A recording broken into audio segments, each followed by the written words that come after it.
Hi everyone, thank you very much for stopping by and returning to the old world. It's taken a while, but finally here is my thoughts on all things coming out of the Adepticon 2015 preview when it comes to the forces of Grand Cathay. Now this is the brand new thing for Warhammer the Old World. In Warhammer Fantasy Battle, Cathay didn't appear. Yes, it appeared as part of Total War Warhammer 3, but this is an army we've not really seen before. There's a lot of new stuff coming, so all the models are going to be new, the rules are going to be new, the background is probably going to be developed in a way we've never seen before, certainly from official sources, and all of that is incredibly interesting and exciting as a Warhammer the Old World player.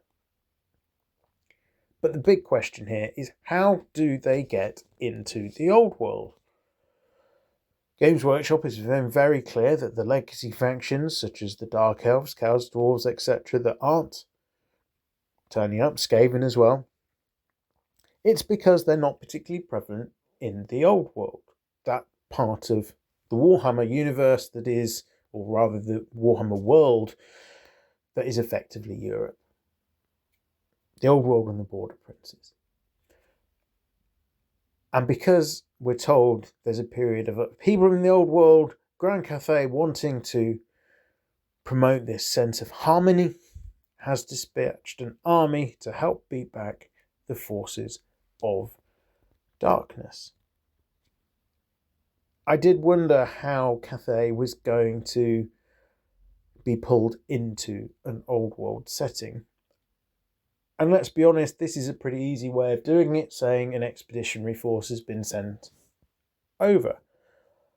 However, I don't think this is a particularly strong storyline because, let's face it, you could have Dark Elf Raiders. You can have, yes, that you've got Skaven rebuilding after the Civil War, but they're still there. They could still rise up. So just having an army marching across from the other side of the world feels a little bit of a weak justification. It's not something I'd necessarily would have gone down with myself, but we are where we are, and it has, of course, given us the opportunity to explore something brand new. And that in it of itself has to be something worth being positive about. So all that aside, let's have a look at what's coming when it comes to Grand Cathay. And we're going to start off by having a look at the Arcane Journal. So what are we told? This is going to be the standard 48-page book with background, units, special rules, etc. And the twin magical laws of yin and yang. Why is this interesting? Well, all the other Arcane Journals build off the Forces of Fantasy and the Ravening Hordes books. So the 9 factions that really have ported across from Warhammer Fantasy Battles, you've got these other books that have their Grand Army composition with all of the basic units available to them.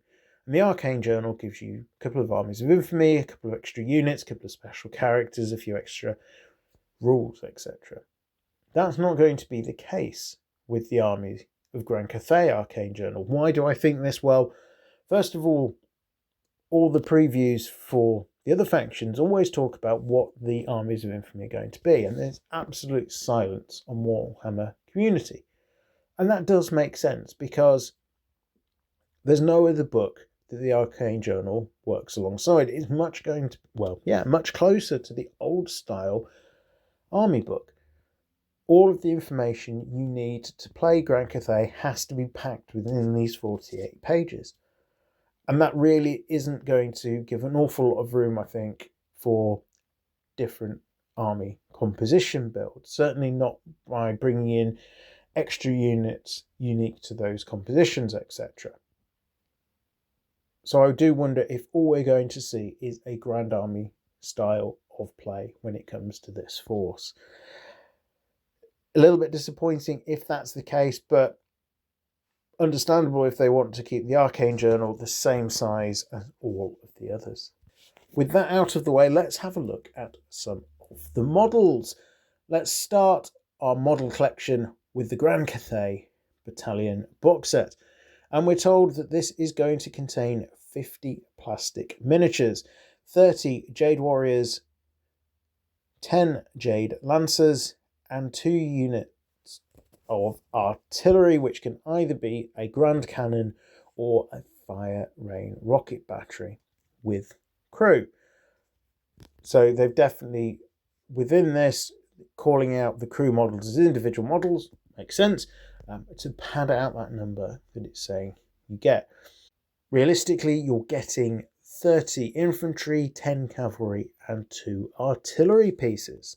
Let's start with the infantry. Now, these can either be one block of 30 or up to 3 units of 10 with full command options, and we're told that they can be armed either with hand weapon and shields or with halberds. And I think these look quite interesting. They definitely carry that Eastern vibe, which will be doubtlessly what Games Workshop are going for, given the location of Cathay in the Warhammer world.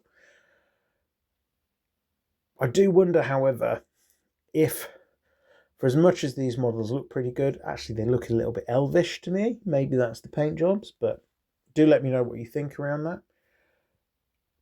What do I think of the infantry? Well, they're infantry, aren't they? How many infantry units in Warhammer the Old World are actually worth taking?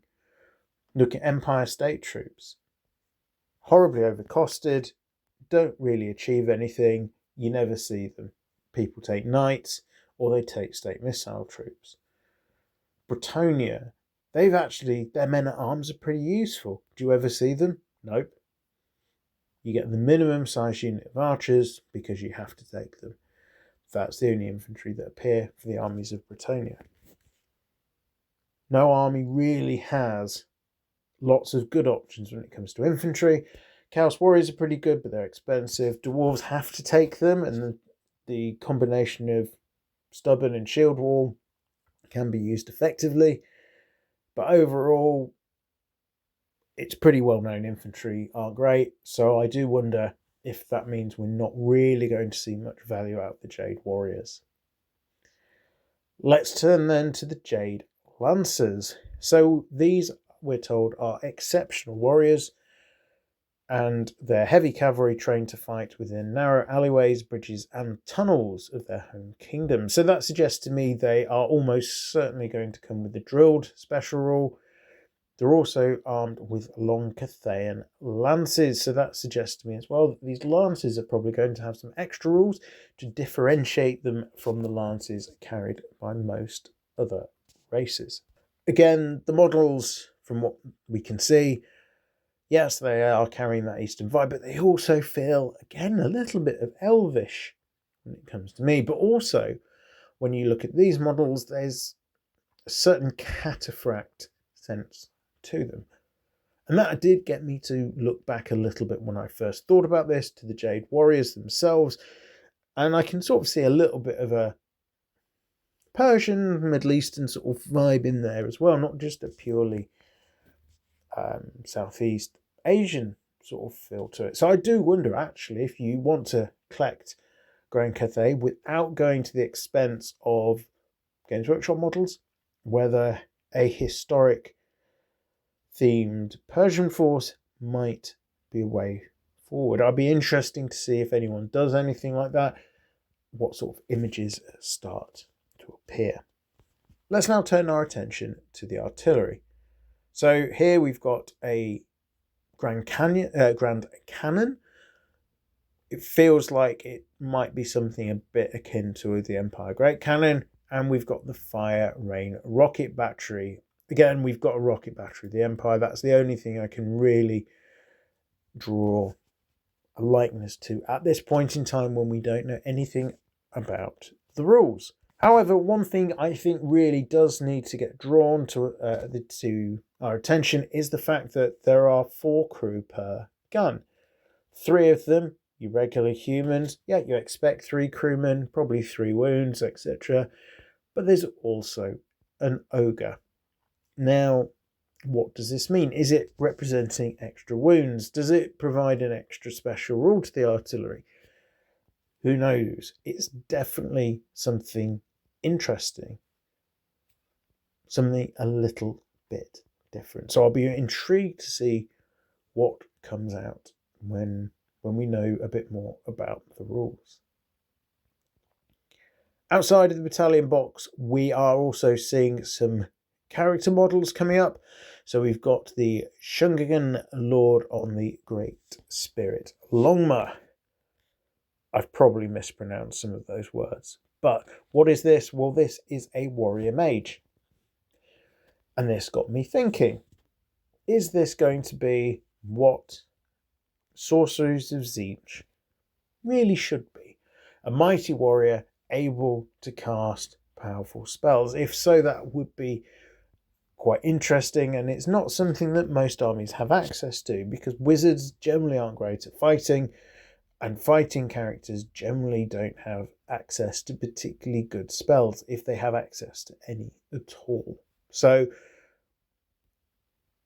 a fast-moving flying creature with a decent wizard/combat character on the back, that should have masses of practical applications on the battlefield.